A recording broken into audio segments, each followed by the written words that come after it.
क्या धन और व्यवसाय की आकांक्षा आध्यात्मिक यात्रा में बाधक है? हमें जीवन मिला है, परमात्मा से उपहार मिला है, लेकिन अक्सर हमारे मन में प्रश्न उठता है और उठना भी चाहिए कि ये जो मानव जीवन हमको मिला है, इसका उद्देश्य क्या है? क्या ये निरुद्देश्य है? कैसे जीवन जीना है? इसके लिए हमारे ऋषियों ने कहा है कि हमारे जीवन के 4 उद्देश्य हैं और चारों भी अंतर संबंधित हैं। क्या क्या है? अर्थ, अर्थात पहले धन अर्जित करना है। दूसरा क्या है? धर्म, अर्थात जो धन हम कमाते हैं उसका कुछ हिस्सा, दशांश जिसको संतों ने कहा है, ये परोपकार में लगाना है। परोपकार अर्थात पुण्य, अर्थात दूसरे की सेवा, अस्तित्व की सेवा, बंधुओं की सेवा, तो सेवा में, परोपकार में लगाना है। और जो शेष राशि है, कहो जैसे व्यवहारिकता के लिए कह रहा हूँ कि 90% जैसे है, तो काम, तीसरा पुरुषार्थ है काम। काम का क्या मतलब हुआ? हमारी इच्छाएं हैं, हमारी आवश्यकताएं हैं, हमारा परिवार है, उनका भरण पोषण करना है, बच्चों को पढ़ाना है, लिखाना है, तो उसमें लगाना है, जीवन यापन के लिए लगाना है। लेकिन यहाँ रुक नहीं जाना है। हमारा ऋषि कहता है कि हमारा जो फाइनल, जो अंतिम उद्देश्य है वह है मोक्ष। मोक्ष क्या है हम आगे बताएंगे। तो ये 4 हमारे जीवन के उद्देश्य निर्धारित किए हैं हमारे ऋषियों ने, जिन्होंने सत्य को जाना, जिन्होंने परम सत्य को जाना, उन्होंने जीवन के 4 उद्देश्य निर्धारित किए हैं। इसी को ओशो कहते हैं जोरबा द बुद्धा। एक नया नाम दिया है, कहते हैं कि नया मनुष्य का निर्माण मैं करना चाहता हूँ, और उसका नाम वो कह रहे हैं जोरबा द बुद्धा। जोरबा द बुद्धा का क्या मतलब है? जोरबा एक ग्रीक कैरेक्टर है, एक उपन्यास का, जो भौतिक समृद्धि का प्रतीक है। कहते हैं कि मैं चाहता हूँ कि मेरा सन्यासी भौतिक रूप से, आर्थिक रूप से वैभवशाली हो, समृद्ध हो, लेकिन यहाँ रुक नहीं जाए, बल्कि वो बुद्ध भी हो। गौतम बुद्ध ज्ञान के प्रतीक हैं। तो दोनों का समन्वय हो, जिसमें दोनों का संगम हो, उसको कह रहे हैं ओशो जोरबा द बुद्धा। और इस तरह कहते हैं कि धन और ध्यान विपरीत नहीं है, बल्कि दोनों एक दूसरे के पूरक हैं, कम्प्लीमेंट्री है। हमारे ऋषियों ने भी ये बात बार बार कही है। हमारा एक ऋषि कहता है, विद्या ददाति विनयम। जो विद्या अर्जित करो, जैसे स्टूडेंट हो, पढ़ने जाते हो, पढ़ते हो, लिखते हो, कहते हैं ये इससे क्या होता है? ये तुम्हारे भीतर एक शील पैदा होता है, एक नम्रता पैदा होती है। और विनया ददाति पात्रताम, यह जो विनय है, यह जो शील है, वो पात्रता पैदा करती है। विद्या ददाति विनयम, विनया ददाति पात्रताम, पात्रत्वाद धनो आपनोति। और वह जो पात्रता पैदा करती है, जो क्षमता पैदा करती है, जैसे तुम पढ़ते लिखते हो 25 साल की उम्र तक, तो तुम अब धन पैदा करने में समर्थ हो जाते हो। और धनात् धर्मः ततः सुखम, उस धन से क्या तुम धर्म कर सकते हो। जैसे मैंने बताया ना, 4 पुरुषार्थ में पहला अर्थ है, दूसरा धर्म है। और धर्म से क्या होता है? अब सुख पैदा होता है, अब वैभव आता है, अब ऐश्वर्य पैदा होता है। तो सभी ऋषियों ने धन की अनिवार्यता पर जोर दिया है। अब जानते हैं कि फिर मोक्ष क्या है। ये चौथा पुरुषार्थ जिसको मैंने कहा मोक्ष है। लेकिन मोक्ष जानने के पहले हमको ये जानना ज़रूरी है कि बंध क्या है। तो बंध अतृप्ति है। हम यहाँ पर आते हैं और क्या हमारा उद्देश्य ऋषियों ने कहा? मोक्ष। मोक्ष क्या है?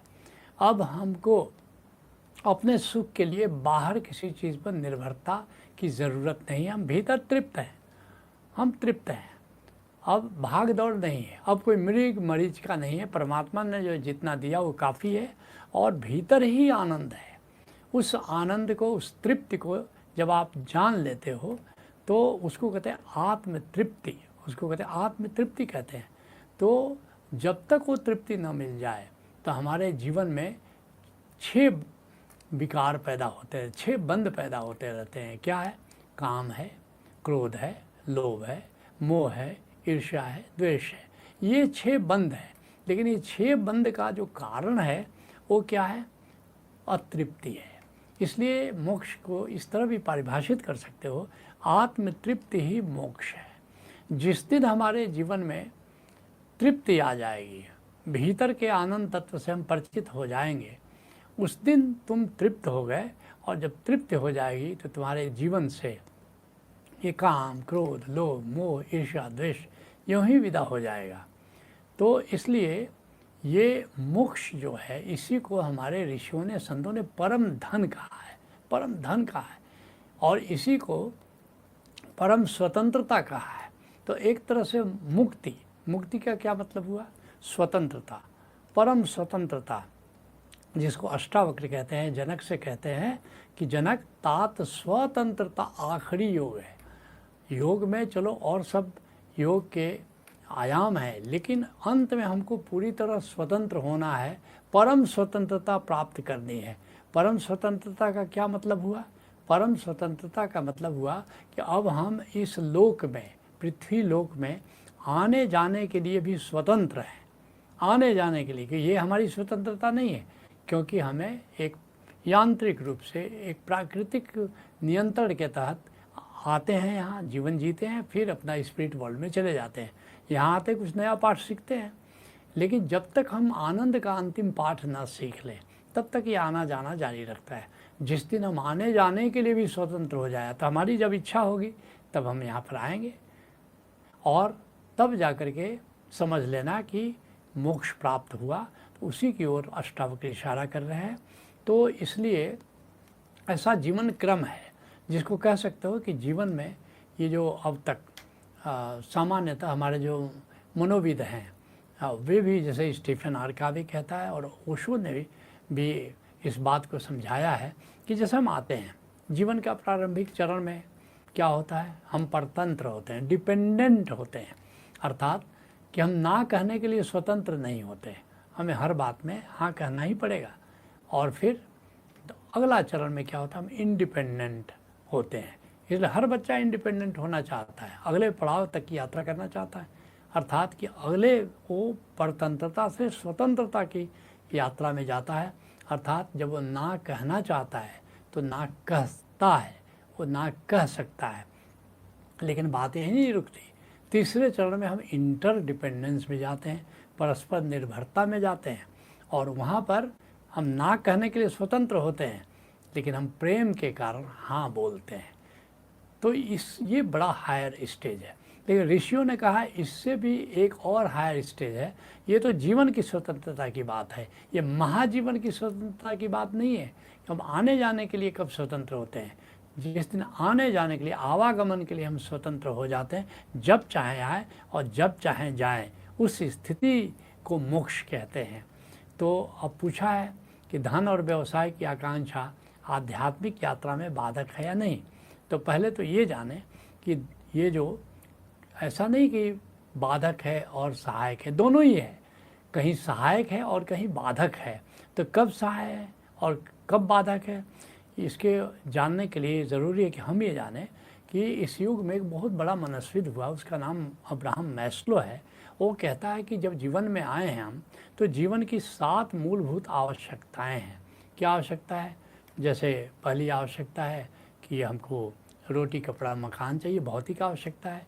फिर बायोलॉजिकल आवश्यकता है हमारी, जो एक उम्र आती है तो बायोलॉजिकल नीड्स है, सेक्स नीड्स है, फिर सिक्योरिटी एंड सेफ्टी नीड्स है, फिर प्रेमाकांक्षा है, फिर मित्राकांक्षा है, फिर महत्वाकांक्षा है, और अंत में आत्मबोध है, सेल्फ एक्चुअलाइजेशन मैस्लो ने कहा है, जिसको हम लोग सेल्फ रियलाइजेशन कह रहे हैं, आत्मज्ञान कह रहे हैं।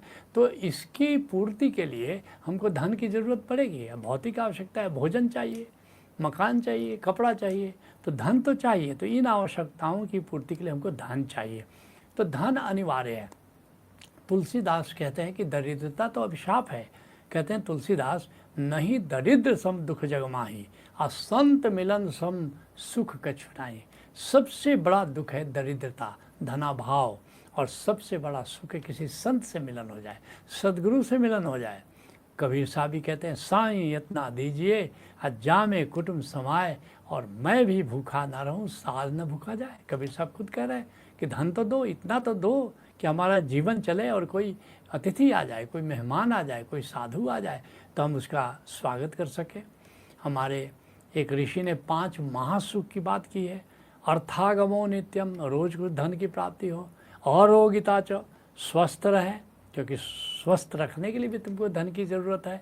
प्रिय च भार्या प्रियवादिनी च, पत्नी प्रिय हो, प्रिय बोलने वाली हो, ज़रा मुश्किल है मगर अगर मिल जाए तो महासुख है। और फिर क्या है कि वशस्य पुत्रे, पुत्र ऐसा हो कि आज्ञाकारी हो। और अर्थकरी च विद्या, ऐसी विद्या तुम्हारे पास है कि जब चाहो जहाँ जाओ, विदेश में भी जाओ तो अर्थ प्राप्त कर सको। तो इसके लिए धन की ज़रूरत है। और कहाँ सहायक है, जब धन साधन की तरह तुम प्रयोग कर रहे हो, जैसे मैंने कहा कि तुमको भोजन चाहिए, कपड़ा चाहिए, मकान चाहिए, और तुम धन का प्रयोग साधन की तरह कर रहे हो, साधन की तरह धनार्जन कर रहे हो, तब ये मोक्ष में सहायक है। लेकिन जब साध्य हो जाए धन कमाना, अब धन कमाना तो बहुत लोगों का होता है, धन कमाए जा रहे हैं, क्यों कमाए जा रहे हो इतना भाई? तो अगर धन साध्य की तरह हो जाए तो निश्चित रूप से ये साधना में बाधक है। तो पूछा है कि आध्यात्मिक यात्रा पे बाधक है या सहायक है। तो आध्यात्मिक यात्रा क्या है? वास्तव में मैंने जैसा कहा, धन पर लोग रुक जाते हैं, तो धन से परम धन की जो यात्रा है, बस यही आध्यात्मिक यात्रा है। इसलिए धन पर रुक नहीं जाना है, परम धन की प्राप्ति करना है।